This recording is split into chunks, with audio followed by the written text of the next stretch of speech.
El domingo es el mejor día de toda la semana. No hay día como el domingo. Tenemos la oportunidad gloriosa de congregarnos, de estar unidos para alabar y glorificar el nombre de nuestro Señor, de venir y sentarnos a la mesa eucarística, a la mesa de la palabra, comer de su cuerpo y de su sangre, alimentarnos de su palabra para crecer, para ser fortalecidos, ¿verdad? Por ella misma, para ser transformados por ella y entonces tener una manera de vivir completamente diferente a la que el mundo, que tiende a ir tras o ir en contra de lo que Dios establece, hace, y caminar entonces en línea con lo que Dios quiere para nosotros.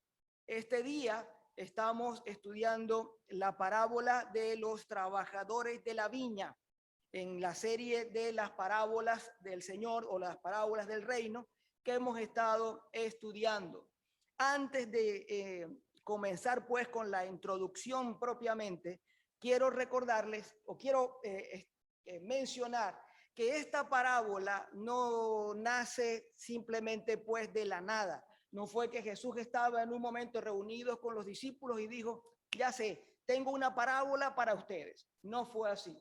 Si leemos el capítulo anterior, nos damos cuenta que Jesús se acababa de encontrar con aquel joven rico que le había dicho, se le había acercado y le había dicho, Señor, ¿qué tengo que hacer para alcanzar la vida eterna?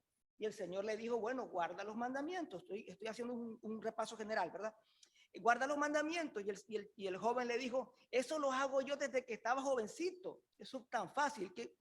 Y el Señor le dijo, entonces tú lo que quieres es ser perfecto. Bien, agarra todo lo que tienes, véndelo, dáselo a los pobres y ven y sígueme. Y dice la palabra del Señor que este joven, como era muy rico, se echó para atrás, se hizo el tonto y se fue sin decir nada. Y evidentemente Jesús lo que estaba mostrando a este joven, y nos muestra de paso a todos nosotros, que ese primer mandamiento, ¿verdad? No lo cumple nadie, porque nadie realmente ama a Dios por encima de todas las cosas.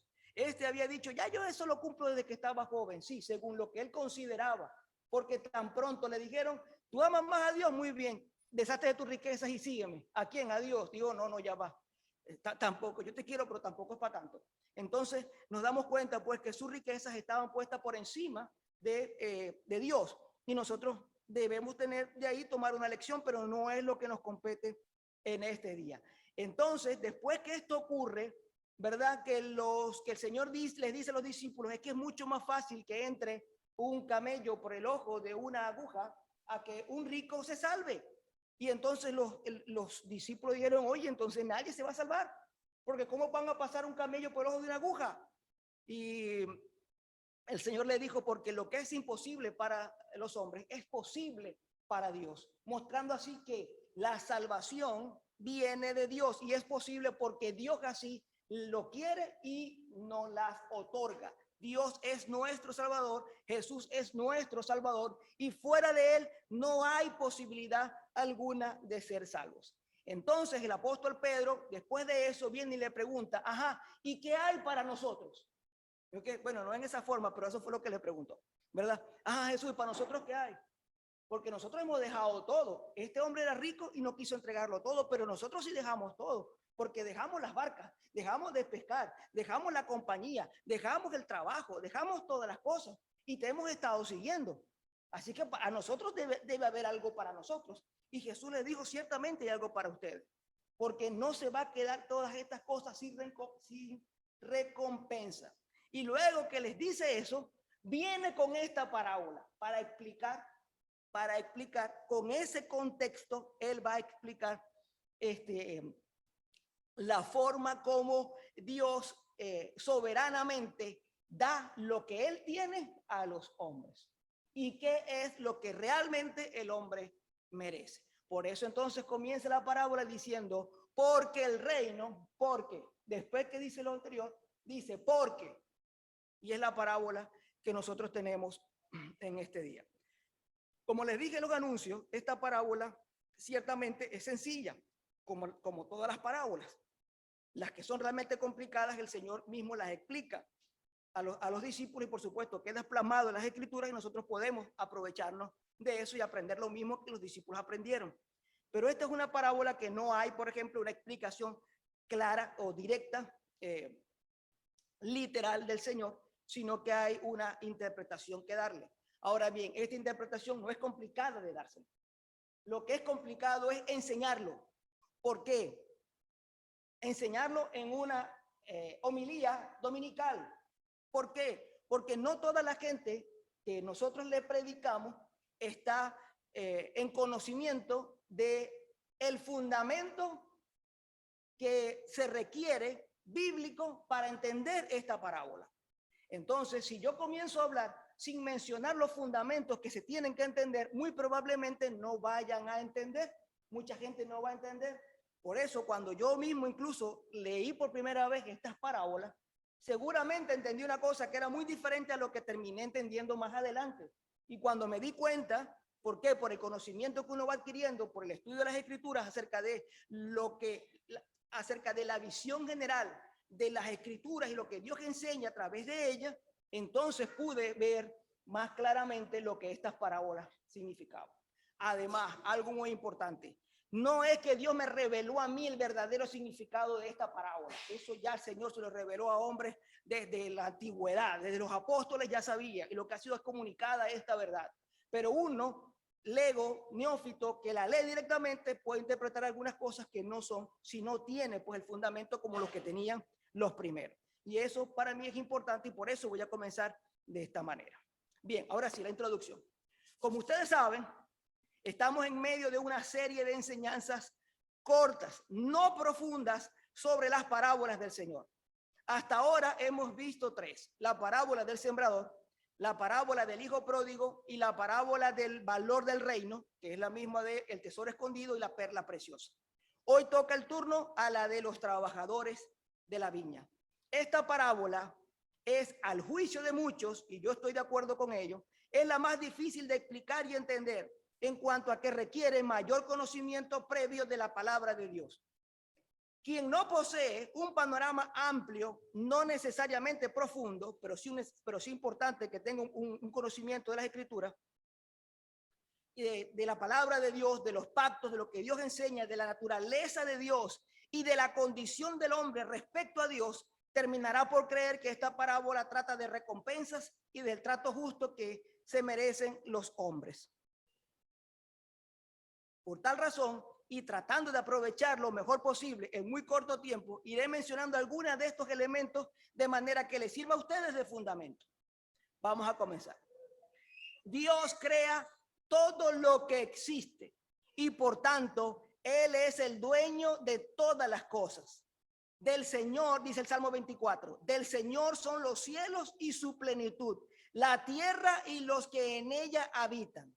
Dios es Señor de todo, nada es nuestro, nada es de nosotros, solo somos administradores de lo que es de Dios. Así es que no hay tal cosa como, ni siquiera hay tal cosa como mi carro, mi casa, mis hijos, mi negocio, porque todo lo que hay en esta tierra es de Dios y Dios otorga para que nosotros que cuidemos y administremos. Pero nada es realmente nuestro. Si hubiese un tribunal, ¿verdad?, celestial y pudiéramos acusar a Dios de apropiarse de algo, siempre saldríamos nosotros perdiendo porque absolutamente todo es de Dios. En el cielo, otro punto, en el cielo, Satanás y otros ángeles se sublevan, son hallados en desobediencia y por tanto condenados a muerte sin posibilidad de perdón. Son condenados al infierno, a ser separados eternamente de la presencia de Dios. Eso está en 2 de Pedro, capítulo 2, verso 4, ¿verdad? Entonces, Dios, en el cielo hay un golpe de estado, una intentona de golpe de estado, ¿verdad? Y fracasan, por supuesto. Satanás creyó que podía ser. Satanás creyó que había entendido a Dios. Cuando miró a Dios dijo, esto es ser Dios, yo puedo hacerlo. Y se equivocó. Los hombres también piensan, esto es ser como Dios, yo creo que yo puedo hacerlo. Y también se equivocan. Entonces, lo importante de esto es que usted sepa que hubo, ¿verdad? Fueron hallados ángeles en el cielo en desobediencia y todos fueron sentenciados. Todos fueron sentenciados sin posibilidad alguna de perdón. No hay tal cosa, no hubo tal cosa como redención para los ángeles. No la hubo. No hubo tal cosa como una segunda oportunidad para los ángeles. No la hubo. Absolutamente no, no la hubo. Fueron sentenciados, ¿verdad?, a la oscuridad, al infierno, a vivir eternamente apartados y separados de Dios. En la tierra, el hombre, intentando ser como Dios, come del fruto que Dios mismo le prohibió comer y por tanto es culpable de desobediencia y sentenciado a morir como la ley indicaba. ¿Cuál ley? El Señor le dijo, podrás comer de todo fruto de estos árboles, pero de uno no comerás. ¿Por qué? Porque el día que de él comas, ciertamente morirás. El hombre comió, el hombre y la mujer comieron. ¿Y qué pasó? Murieron, fueron apartados de Dios. Dios los expulsó del paraíso. Pero cuando debió, por justicia, haberlos exterminado, quitándole la vida y enviando sus espíritus a los mismos lugares donde estaban esclavizados los ángeles, no lo hizo así. ¿Por qué? Por gracia, porque les dio tiempo, porque para ellos Dios previó algo que para los ángeles no.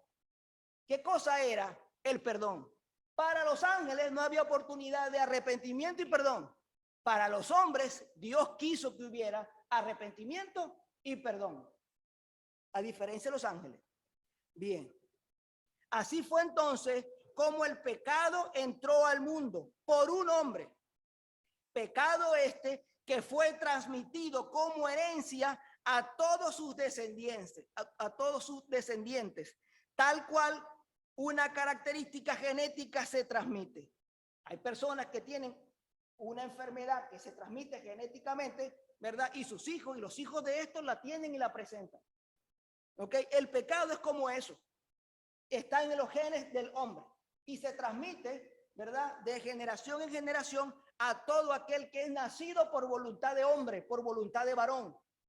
Es decir, todos nosotros, menos uno. Ahora usted comienza a entender por qué Cristo no podía nacer de ningún hombre. No podía haber ninguna intervención humana. Porque si Jesús o cualquier otro hubiera nacido por la clásica relación que tienen hombre y mujer, hubiera sido transmitido el pecado a través de este hombre. Por tanto, no servía, porque hubiera sido un pecador como cualquiera. Esa es la razón por la que Dios tiene que encarnarse él mismo y venir a nacer de la Virgen, pero sin que intervenga hombre alguno. Y la Virgen concebirá, esa era la señal de Dios para los hombres. Muy bien. Entonces, todos los que hemos nacido, los que no han nacido, los que no hemos nacido, por obra y gracia del Espíritu Santo, me voy a atrever a asegurar 100% que ninguno aquí, pues, se escapa de eso, ¿verdad? Entonces, todos nosotros somos pecadores y se nos ha transmitido ese gen, por llamarlo de alguna manera, del pecado. Por tanto, tenemos sobre nosotros las mismas consecuencias que trajo el pecado para los primeros. ¿Cuál fue la consecuencia del pecado para los primeros? La muerte, la separación de Dios. La separación de Dios. Entonces, podemos ir entendiendo estas cosas. Uno, Dios es amo y señor de todo lo que existe. Los ángeles pecaron y fueron condenados al infierno. Los hombres pecaron y están destituidos de la gloria de Dios y también todos estamos condenados al infierno. La diferencia para nosotros es que hay un Salvador. Por eso es que los hombres necesitan a un Salvador. No es que si, bueno, más o menos, es que si yo quiero, es que no, más o menos la mitad de lo que Él da, ofrece, lo necesito a medias. No. Cuando entendemos lo que las Escrituras narran, lo que el Dios quiere enseñarnos, nos damos cuenta de la necesidad imperiosa de ser salvados, porque no hay uno solo en esta tierra que se libre de esto. Vamos a hablar ahora acerca de la forma de pensar del ser humano. La gente dice, pero es que no puede ser así como usted dice, porque es que no todos son malos. No todos son malos. Es que no todos los hombres son malos. Hay gente buena en el mundo que no merece ser condenada. Entonces dice, no todos son malos. Hay unos que merecen, ¿verdad?, salvarse. ¿Por qué? Porque no son malos. Uno, no son malos. Dos, merecen algo bueno. Merecen ser salvados. No merecen ser condenados. Eso es la forma como nosotros pensamos. Pero Dios piensa de manera diferente. Si usted mira, se acuerda o revisa la primera lectura de hoy, que es Isaías 55, del 6 al 9, dice, porque vuestros pensamientos, tu forma de pensar, le dice Dios a los hombres, tu forma de pensar está muy lejos de mi forma de pensar. Yo pienso diferente. Cuando tú crees que es A, muy probablemente no sea A. Muy probablemente no lo sea, porque tú piensas de una forma y yo pienso de otra. Mis pensamientos están muy lejos de los tuyos. Mis caminos están muy lejos de los tuyos. Cuando tú piensas que algo está perfecto y correcto, si yo no lo he dicho y trazado el camino y no lo he dicho que este seguramente no es ni el camino, ni es un camino, ni es el correcto. Entonces, Dios dice en Romanos capítulo 3, versículo 10 al 12, no hay justo, ni aún uno. No hay quien entienda, no hay quien busque a Dios. Todos los hombres, todos los seres humanos se desviaron, a una se hicieron inútiles. No hay quien haga cosa buena, no hay ni siquiera uno. Pero es que yo creo que si hay gente, porque fíjense, por ejemplo, no vamos a ir muy lejos, no voy a poner un ejemplo muy lejos, muy lejos. Fíjense, por ejemplo, yo, pues, humildemente, pues yo, ¿no? Diría cualquiera, no, mire, yo no soy tan malo, porque yo no hago cosas malas, pero esa es tu forma de pensar y la manera como tú te evalúas a ti mismo. El problema es que Dios, que es absolutamente santo, te compara a ti con su propia imagen, con su propia santidad y cómo te halla indigno. Porque cuando nosotros nos comparamos con el de la izquierda, con el de la derecha, salimos bien parados, pero cuando nos comparamos con Cristo salimos mal. Porque Él es perfecto. Y ese es el modelo de hombre perfecto con quien nosotros deberíamos compararnos. La diferencia entre el pensamiento de Dios y el de los hombres queda claro en Isaías 55, que fue el que nosotros acabamos de leer, donde Dios nos dice que su forma de pensar no es la misma que la nuestra y que son tan diferentes y tan distantes como el cielo y la tierra están de distantes. El Señor en la parábola y en toda la Biblia nos habla de esas diferencias, nos las hace ver, esas diferencias entre su manera de pensar y nuestra manera de pensar. Por esta razón es tan importante adecuar nuestra manera de pensar a la manera de pensar de Dios, no suponiendo nada. Nosotros tenemos que preguntarle a Dios cómo son las cosas, qué es, cuál es, quién es, incluso la verdad. La semana pasada hablamos un poquito de eso. Poncio Pilato tenía la verdad enfrente y no era capaz de verla. Nosotros tenemos que abrir nuestros ojos, no porque nosotros queramos y podamos realmente hacerlo, pero podemos venir a Dios constantemente a pedirle que abra nuestros ojos para que podamos en las Escrituras entender y conocer cuál es su voluntad y cuál es su manera de pensar.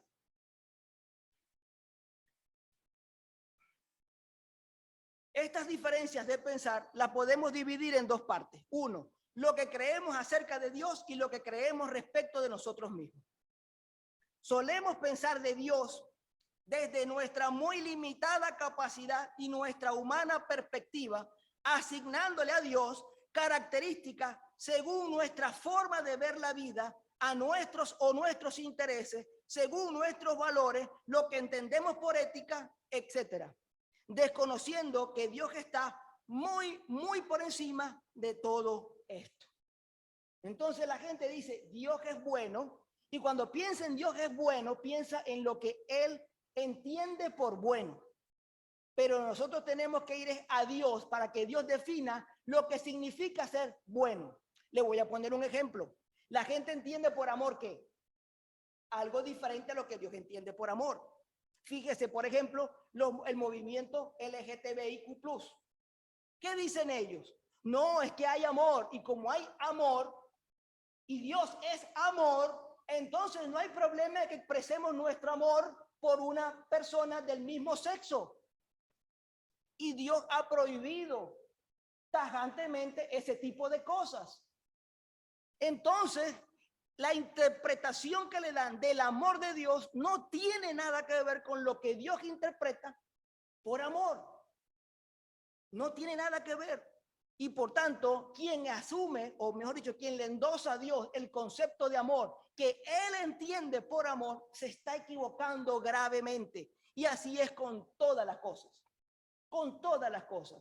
Tenemos que entender cuál es el concepto de Dios de todas las cosas para nosotros humildemente asimilarlos, asumirlos y vivir conforme a eso. Cuando hacemos eso, es decir, que le asignamos a Dios características basadas en nuestro propio entendimiento, lo limitado al entendimiento, nos elevamos a nosotros mismos y nos damos un valor más alto que el que debemos tener.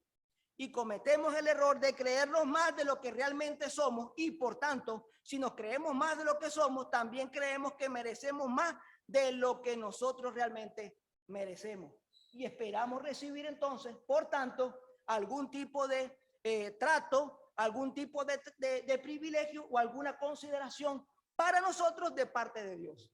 Dios, dame tal cosa, pues es que yo no soy tan malo, pero es que yo voy a la iglesia, pero es que yo doy ofrenda, pero es que yo le doy a los pobres. ¿Por qué esto si yo hago tal cosa? Cambio. Estás ofreciendo una cosa para que Dios te dé algo. Dios no trabaja así. Sin embargo, nosotros creemos que es así. Y es un error tremendo. Voy a colocar estos ejemplos acerca de lo que debemos entender nosotros acerca de Dios y no lo que la gente entiende acerca de Dios. Soberanía. Y aquí vamos a comenzar a hablar de algunas cosas que son ya un poco más cercanas a la parábola. Soberanía. Soberanía es un atributo o cualidad de Dios que denota el ejercicio libre de su voluntad, autoridad y dominio sobre todo cuanto posee. Si esto es mío, yo voy y lo compro. Y es más, yo voy y lo fabrico y termino con esto en mi mano. Ya lo hice. Si esto es mío, ¿puedo yo hacer con esto lo que yo quiera? Absolutamente sí. Si yo lo tiro al piso, ¿puedo tirarlo al piso? Sí. Y usted puede pensar que, oye, que después que lo hice, tanto que me costó, ¿cómo lo voy a lanzar al piso? Pero yo puedo o no puedo. ¿Puedo hacer ejercicio, disponer libremente de esto? Sí puedo. Dios dispone libremente de todas las cosas que Él tiene. ¿Por qué? Porque Él tiene el derecho, porque Él es el dueño, porque Él es soberano. Soberano. Así es que Él puede, por su soberanía, hacer ejercicio libre de su voluntad, autoridad y dominio sobre todo cuanto posee. Dios es soberano. Él en algún momento decidió libremente crear todas las cosas entre las que se encontraba el ser humano. Él estableció leyes físicas, químicas y biológicas por las que se rige todo el universo.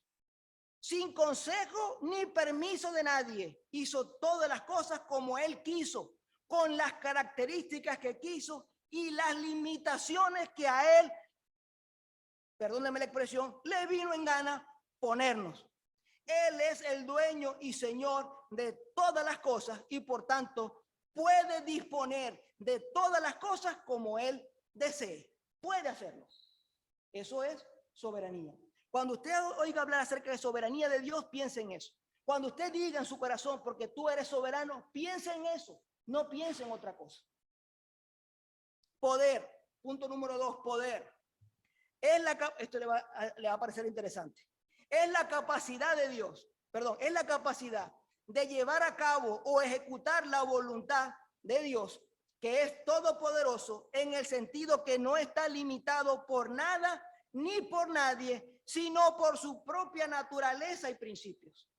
Dios lo que quiere hacer, lo puede hacer. Todo aquello No existe, Él lo hace, Él lo crea, Él lo produce. No está limitado por nada. Nosotros somos transformadores de cosas. Tomamos la madera, tomamos, ¿verdad? Minerales, producimos plásticos, sacamos minerales para hacer semiconductores y creamos unas computadoras utilizando puros materiales que están en la tierra. Dios crea el material. No necesita un material creado. Él lo produce de la nada y construye y fabrica. Él es creador de todas las cosas. Él lo puede hacer todo. Ahora bien, ¿Dios es todopoderoso? Sí. ¿Puede Dios hacer todas las cosas? No. Y ahí viene algo, ¿verdad?, que choca con el conocimiento popular. Dios es todopoderoso, pero Dios no puede hacer todas las cosas. Dios está limitado y sujeto a su santidad, a la lógica y racionalidad de su propia naturaleza. Dios está sujeto a sí mismo, no a nadie más, a sí mismo. Le voy a explicar. ¿Puede Dios hacer otro Dios? Si Él es Dios y puede todo, ¿puede crear Dios otro Dios? No, no puede. Entonces no es todopoderoso. No seas necio. La naturaleza de Dios, ¿cuál es? Increado. Desde el principio, no tiene principio y no tiene fin. Si Él crea otro, no puede ser un Dios, porque lo está creando. En esencia y naturaleza, no puede ser Dios. Por lo tanto, está Dios limitado a su propia naturaleza. No va a hacer nada que no sea ni lógico, ni santo. Otro.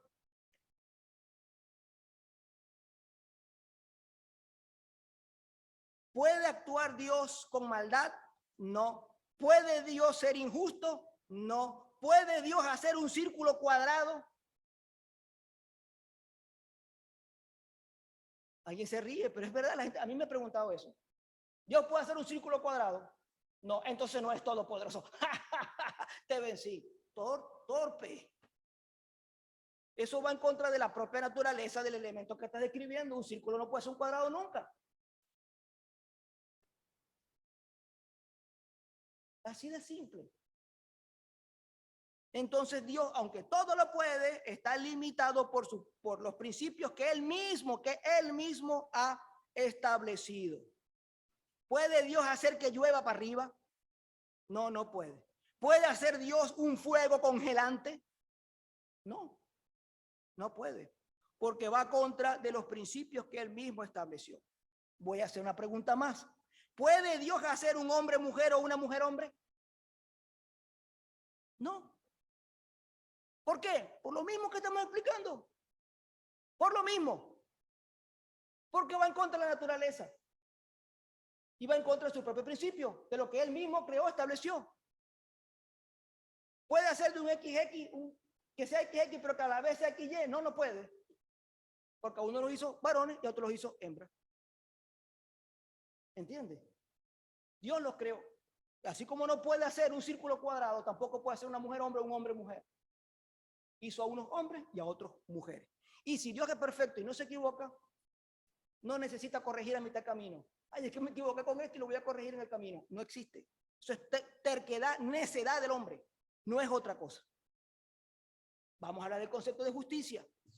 Justicia es el principio que obliga a obrar y juzgar respetando la verdad y dar a cada uno lo que corresponde o merece. Es el principio que obliga a obrar y juzgar respetando la verdad y a dar y así dar a cada uno lo que corresponde o merece. Dios no puede, ojo, Dios no puede dar por inocente al que es culpable. ¿Por qué?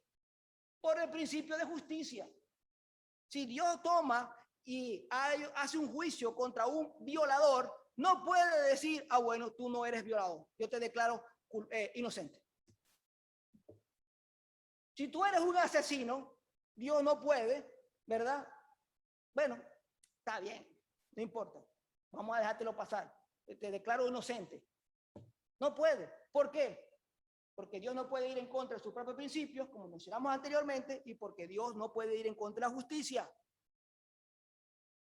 Él está obligado por su justicia a juzgar apegado a la ley, sin tomar partido, sin aceptar sobornos, sin tratos especiales a personas y a darle el pago justo que la ley dispone. Ya vimos antes que el hombre es culpable, que no hay justo y ni siquiera uno, y por tanto, basados en la justicia, merecemos el mismo castigo que le fue dado a los ángeles, ¿o no? ¿O no? ¿Merecemos un trato diferente nosotros? Oiga, merecemos un trato diferente nosotros al que Dios le dio a los ángeles. No, no lo merecemos. Y es importante que usted conozca todas estas cosas. Gracia. ¿Qué es gracia? Se llama gracia al favor que Dios, se llama gracia al favor que Dios otorga en el ejercicio libre de su soberanía y poder, sin que exista alguna causa para otorgarlo, más que su deseo y voluntad. Es decir, yo no tengo derecho a la gracia. Usted no tiene derecho a la gracia. Ninguno de nosotros tiene derecho a la gracia. Los que me están viendo por internet no tienen derecho a la gracia. Tú no tienes derecho a la gracia. Tú no tienes derecho a exigir nada. Dios no te debe absolutamente nada. No tenemos derecho a exigirle a Dios de su gracia.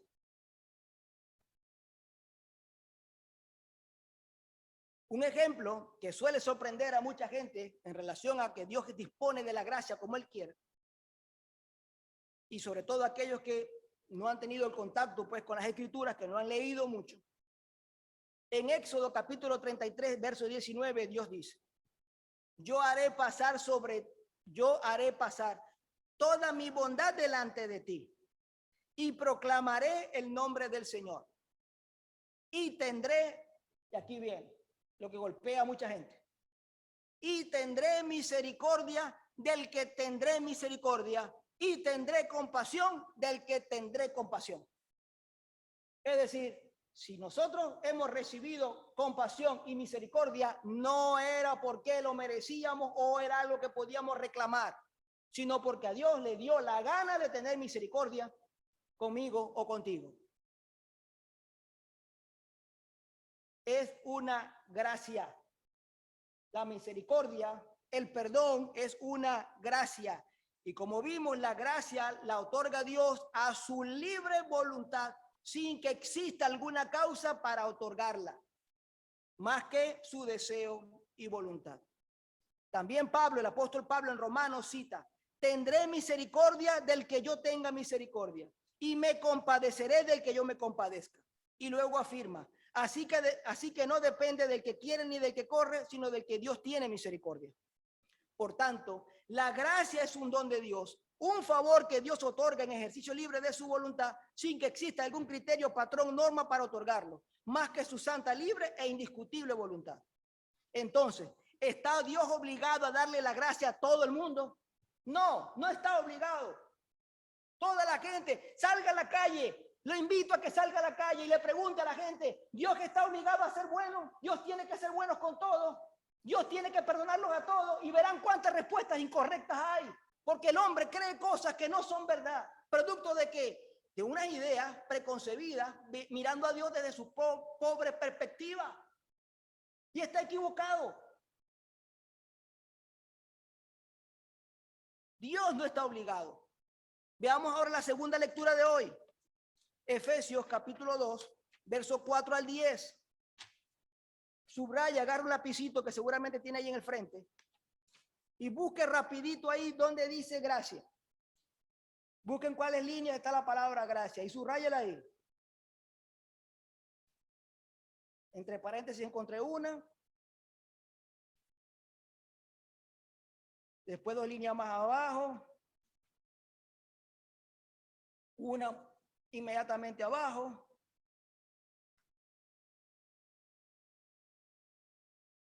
Muy bien. Entonces aquí por lo menos yo encontré 3. ¿Cuánto encontró usted? Usted. No usted. Usted. Yo encontré 3. Ah, pues. Encontré 3. Bien. Vamos a leer allí. Entonces dice: Dios, que es rico en misericordia, por causa del gran amor con que nos amó, aun cuando estábamos, ¿qué? Muertos. ¿Un muerto hace algo? Un muerto puede hacer algo. Un muerto se puede beber una poción que lo resucite. No, ¿por qué? Porque está muerto. Aunque la tenga al lado, no se la puede beber. ¿Por qué? Porque está muerto. Bien, cuando estamos muertos en delitos, nos dio vida juntamente con Cristo. Aclara el apóstol, entre paréntesis. Por gracia habéis sido salvados. ¿Por qué? Por gracia. Eso quiere decir que yo no lo merecía, ni tú lo merecías, ninguno de nosotros merecíamos. Bien.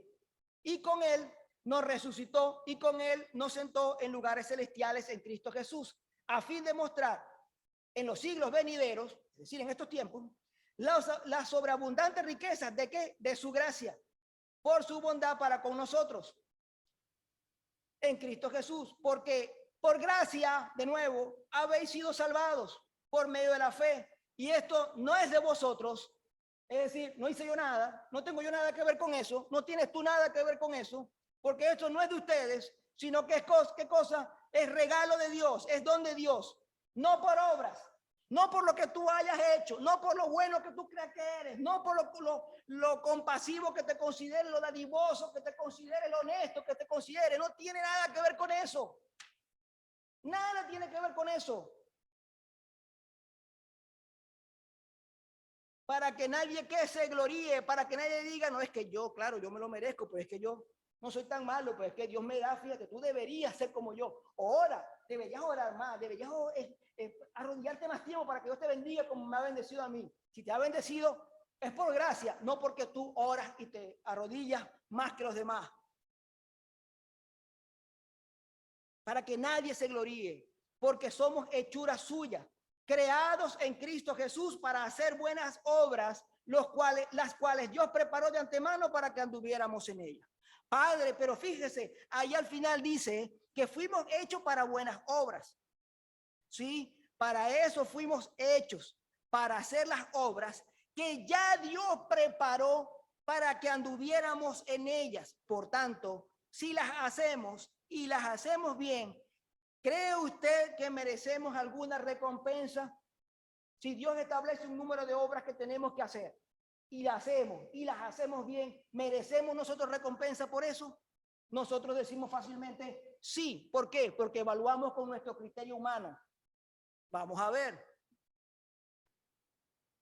Vaya por favor a Lucas. Bueno, vaya no, ahí está en la lámina, ¿verdad? Lucas, el que me está viendo puede ir a Lucas capítulo 17, versos 7 al 10. Este es el Señor hablando y dice, ¿quién de vosotros que tiene un siervo, escuche bien, arando o pastoreando a las ovejas, cuando éste regresa del campo, le dice a ese siervo, ¿qué señor le dice a ese siervo? Ven enseguida y siéntate aquí a comer. No le dice eso. No le dice más bien, prepárame algo para cenar y vístete adecuadamente y sírveme hasta que haya comido y bebido. Y después que hayas hecho eso, comerás y beberás tú. ¿A cuánto le parece eso bueno? ¿A cuánto le parece duro? ¿Parece o no parece duro? Que llega el tipo, ¿verdad? El peón de la hacienda, después de haber estado arando el campo, después de haber dándole de comer a las vacas, cuando llega le dice el amo, le dice el señor, le dice, ah, llegaste, qué bueno, ahora te toca prepararme la comida, servirme la comida, arreglate, ¿verdad? Porque no me vas a servir la comida todo podrido a Houston, todo podrido a sol, ¿verdad? No, a mono, a zorro, como decimos nosotros allá en Venezuela, ¿verdad? No me vas a servir así. Así que te bañas, te arreglas, te acicalas, preparas la comida y me la sirves. Y después que yo haya comido es cuando tú vas a comer. Ese es el derecho del amo. Es el derecho del amo. ¿Acaso le da las gracias al siervo porque hizo lo que se le ordenó? No. ¿Por qué? Porque es su trabajo. Lo que está diciendo el Señor aquí. Miren lo que viene a continuación. Así también vosotros. ¿Quién? Yo. Diga yo. Yo. Así también yo. ¿Verdad? Cuando hayáis hecho lo que se les ha ordenado, decid, siervo inútil soy.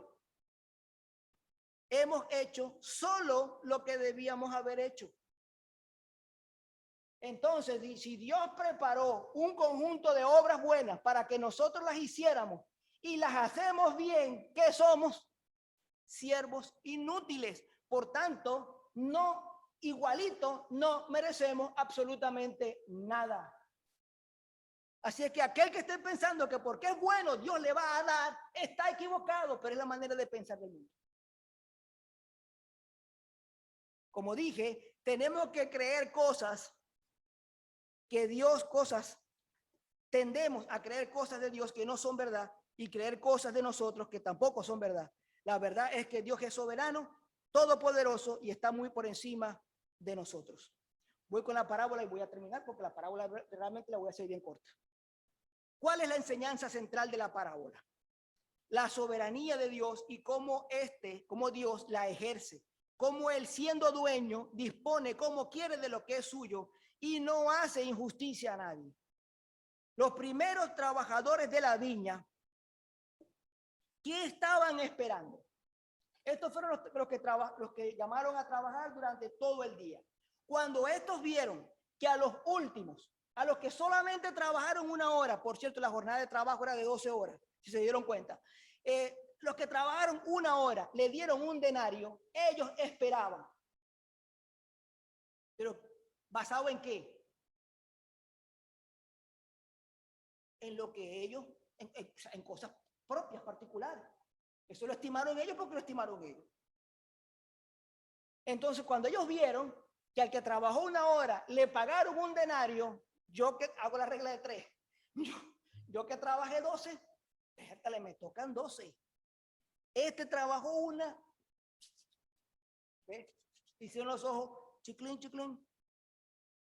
El salario de 12 días por uno.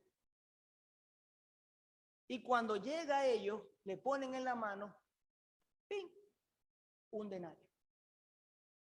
¿Y qué dijeron? ¡Hey! Esto no es justo. ¿Por qué me vas a dar un denario? Justicia, gracia, lo que hemos venido hablando. Soberanía, justicia, gracia. Soberanía de Dios, justicia, gracia. ¿Qué combine yo contigo? Un denario. ¿Qué te di? Un denario. Entonces, ¿qué es lo que te molesta? No te molesta mi justicia, te molesta mi gracia. No te molesta que haya sido justo contigo porque estoy siendo justo contigo, porque te estoy dando lo que mereces. Está molesto porque yo con lo mío le doy a este lo que yo quiero darle. Y dice el Señor, ¿acaso no tengo yo derecho de hacer con lo mío lo que yo quiera y darle lo mío a lo que yo quiera? Mientras no te hago a ti ninguna injusticia, porque también te estoy dando lo que tú mereces. Así es el reino. Así es como funciona. Los últimos serán los primeros y los primeros los últimos. ¿Qué significa? ¿Qué estamos entendiendo? Que hay gente que no entiende cuánto necesita de Dios como su Salvador, porque cuando el día final llegue, se hará ¿qué cosa?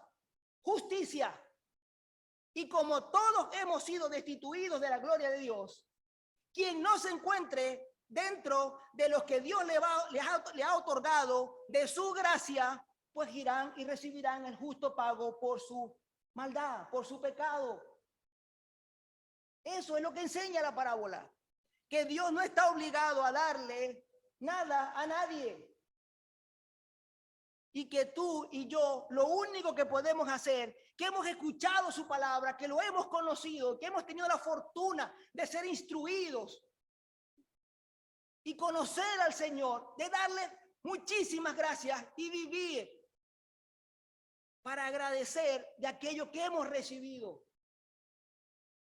Con esto termino. Cuando usted despertó y tuvo conciencia de usted, ¿dónde estaba? En una ciudad X, con unos familiares X. Tal vez su primer recuerdo sea en la escuela, o mirando a su mamá enseñándole algo, dándole de comer, qué sé yo. ¿Quién lo puso a usted ahí? ¿Por qué usted nació? ¿Por qué yo nací donde nací? ¿Por qué yo tengo el apellido que tengo? ¿Por qué yo no soy usted o usted no soy yo no soy usted? ¿Por qué yo no nací allá y usted no nació aquí? ¿Por qué usted nació ahí y yo nací aquí? Porque así le plació a Dios. Ninguno de nosotros hizo nada para tener el apellido que tiene. Nacimos. Y ya. Ahora, hace 2 días atrás, vimos un espectáculo terrible en Afganistán. Una mujer amarrada de un árbol y un tipo dándole con plana, con un machete corto. Planazo. Plin, plin, plin hasta el cansancio. Cuando se cansó, le prestó el machete, perdón, ese era el machete es otro. Le prestó el fuete ese con el que le estaba dando, se lo prestó a otro. Porque él, imagínense, él quedó agotado de golpear a esa mujer. ¿Cómo estaría la mujer? Que era la que estaba recibiendo los palos. ¿Por qué usted no hace eso? ¿Por qué usted no lo hace? ¿Por qué a usted le parece eso despreciable? Y si usted en lugar de haber nacido aquí hubiera abierto los ojos allá, ¿estaría usted o no dándole palos a la mujer esa? ¿Sabe qué? Sí. ¿Sabe qué? Sí. Estaría allí dándole fuete a la mujer esa, porque eso sería la educación y la cultura con la que usted se habría formado. Así es que seamos agradecidos de Dios, de haber nacido de este lado, de haber conocido la palabra de Dios, de haber conocido a Cristo y de haber nacido de nuevo y no estar allá perdido como toda esa gente. Pero ¿por qué dice que están perdidos? Porque Dios, en su gracia, les ha otorgado el don de conocerle a nosotros y a otros no. ¿Por qué? Porque así le plació por gracia. Y hay gente que dice, no, yo no tengo mucho que agradecer. ¿Qué?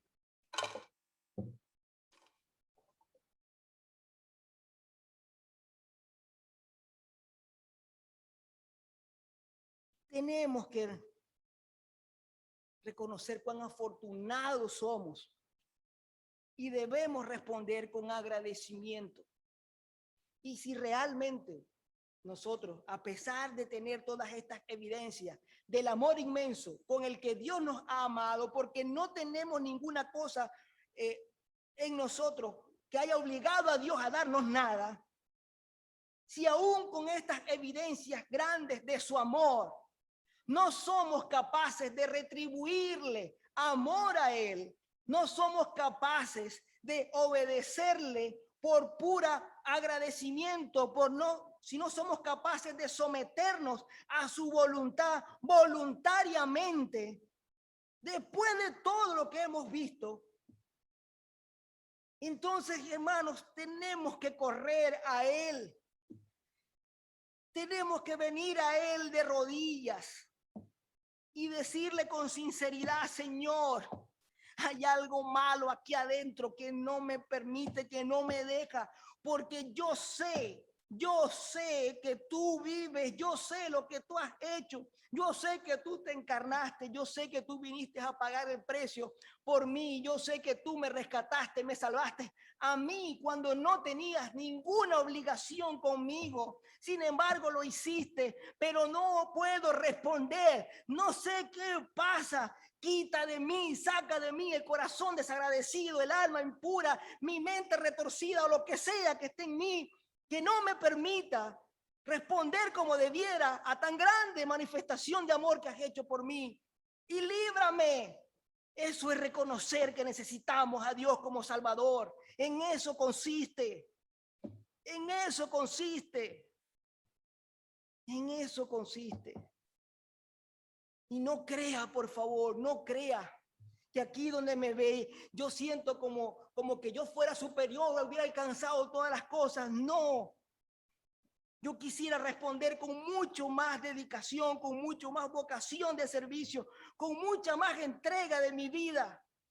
Y también voy a diario a Él a decirle, Señor, transforma mi vida, cambia mi corazón para que no haya absolutamente nadie por encima de ti. que no lo haya. Y dame, Señor, la fuerza para seguir exponiendo tu palabra, para seguir expresándole a todos la necesidad que tienen de reconocerte, de servirte, de hacerte suyos.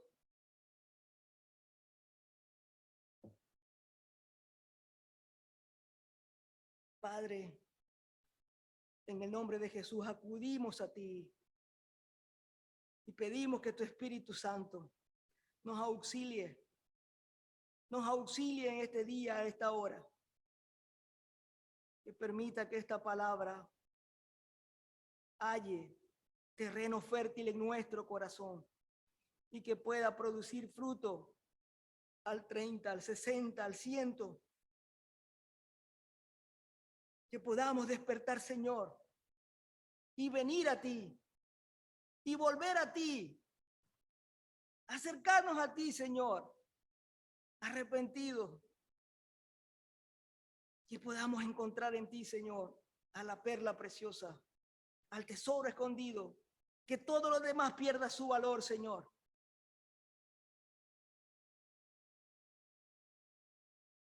No porque lo merezca, sino por pura gracia. Te lo pido, Padre, en el nombre de Jesús. Amén. Y amén. Hasta aquí la homilía de este día.